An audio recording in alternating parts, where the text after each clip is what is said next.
Panginoon, maraming salamat sa biyaya ng bagong umaga. Maraming salamat dahil sa pagkakaloob mo sa amin ng pagkakataong makita muli ang ganda ng iyong nilikha.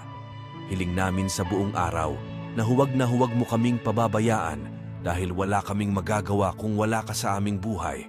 Akayin at gabayan mo kami sa maayos at payapang buhay. Ang lahat ng ito ay sama-samang panalangin sa ngalan ni Kristo, aming Panginoon.